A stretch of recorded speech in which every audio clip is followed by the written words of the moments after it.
So what have you got for us today? Now, I thought we might start with something that is almost a bit game-changing, which is such an overly used phrase in the world. I'm guilty of... Why are you looking at me when you say that? No, I wasn't looking at you particularly. I'm guilty of it as well. But I mean, some things in life are genuinely game changers. I mean, for me, it was when I first tried Apple Car, when I put my iPhone in the car and Apple CarPlay popped up, and the same with Android Auto as well. That was just that was seamless. The seamless change. Nature of it. Or indeed, a marvel. I got a Ninja air fryer, which with a cooking thing at the bottom. And how long was it before we started talking about air fryers? But it's not. It doesn't really an air fryer. It's a speedy one. But quite healthy as well, which is what I like about it. I'm healthy chips. Literally the only person in the world that's never tried an air fryer. Not yet. What are you doing? What's he getting out? Now, what I've got here are the HIK Micro Habrok heat sensing binoculars. They're sort of full frequency range binoculars. What? They sense heat. They've got infrared and also optical, all in the one unit. So, oh my God! So you want proper like military green? Well, it does all that, but also it does heat sensing as well. I mean, I found on my laptop actually. I've got some video I took in the garden. And night vision as well. Night vision as well, and so many things. I never had him down for night vision, did you? I did. This is Are you a prepper, John? Because that's the sort of person. Do you know what I mean? Like you no, you I live don't out know what in you the- mean. No. All right, fair enough. Then. Oh, yeah, would be preparing for some disaster or something. Yeah, have you got no. have you got like a bunker, and that's why you've got the night vision in your whatsits? It never occurred to me to have a Panic room. No. Can I just say, John, if you ever built a panic room or a Bentley bunker, It would be- I would like to be on the VIP list because I know that it would be the greatest God. bunker ever. Wouldn't it? You'd have like a Chesterfield down there, wouldn't he? Yeah. Yeah. And a good fast car for an escape. Oh Yeah. yeah. What would you have for your escape? What would be your apocalyptic escape vehicle of choice? Oh, yeah. Oh, I don't know. I mean, the last time I saw somebody's apocalyptic escape vehicle was, of all things, a 1972 Vauxhall Victor FE, which I don't think would have necessarily gone... Maybe not for at the speed. Yeah. Probably gave something quick, wouldn't you? Yes. Well, you have to have something rugged though. So something rugged and quick. How about that? So what's that?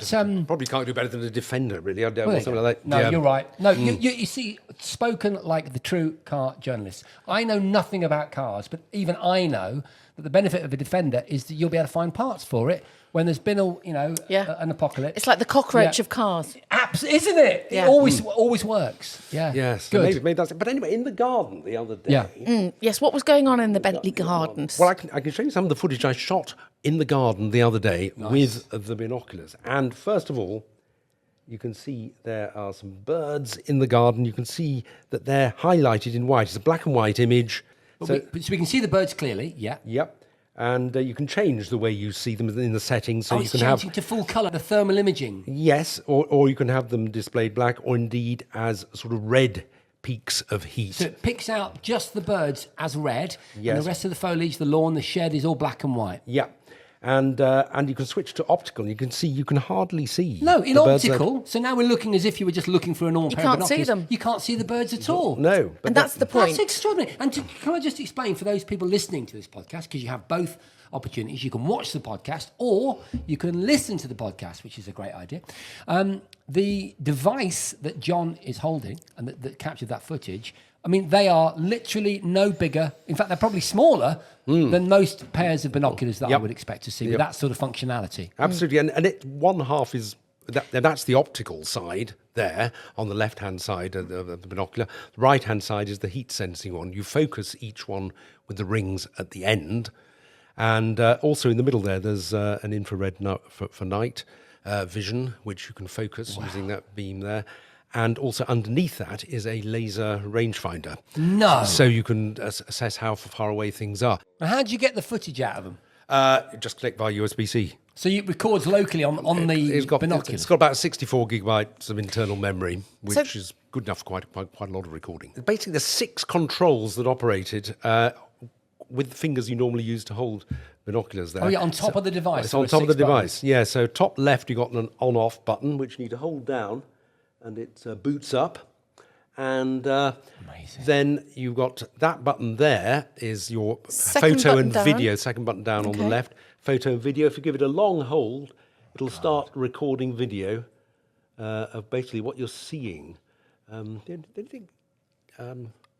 Yes. So yes, that records.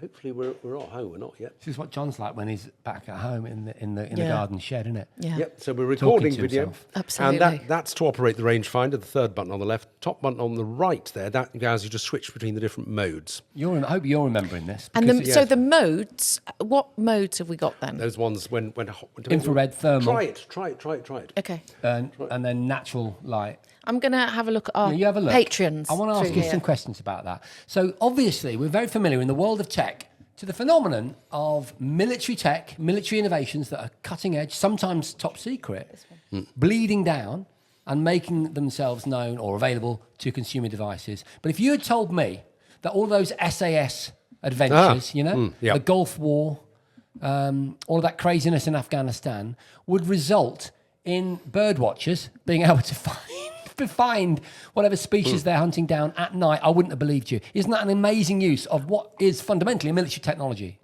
Yes, but I mean, military technology has broken out into the into the mainstream of consumer use, which is great. No, really, it's absolutely fascinating and such a good use. Can I have a? Do you know what I'm doing? I'm just seeing which of our Patreon guests is the hottest, Oh right. which won't surprise you. What a brilliant line. Sorry. That's why you're here. Not just that day glow outfit. You're here not just to look like one of Charlie's Angels. You're here for those lines. What I've done is I've matched up with our retro leads. Look. You're looking good, Susie. Thank you. May I have a go? Oh my God, I just want it. I want this now. What I'm looking at is our guests on the sofa. And I can see them in multiple colours. Like it's that classic thermal imaging look. Right, I'm now moving to just the hottest part of their bodies, which of course is their face. And in this gentleman's arms, I'm able to see just them highlighted. I'm a bit colourblind, but it's red or orange. And then I go to natural normal light, and I can see them zoomed in.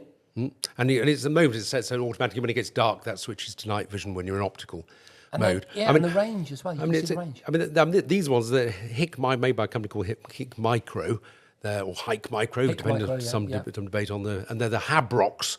Susie, I'll hand them over to you, actually. Can I ask you another question? Yes. Obviously, prices vary, but roughly ballpark. It's about 2,750. Wow. The actual the single spectrum scopes can be quite a lot cheaper. They're down to around about 400 or 500. Remarkable, John. What amused me was I went to a talk from somebody who works at BBC as a researcher on wildlife programs and thinks these things completely have changed the whole landscape of how you find your I was going to say, subjects for your videos. that's the point, isn't it? Because when you're looking at something with a natural eye or just through a normal binocular, you can't actually see what we can see there with the heat. You can pick out tiny animals that are hiding or hibernating. Completely dark, because I've done the same in the garden at the dark. When obviously you can't see a thing in the trees, and it's. So when Jason's trying to get into your house at night time and he's hiding behind the tree, you can see him now. Yes.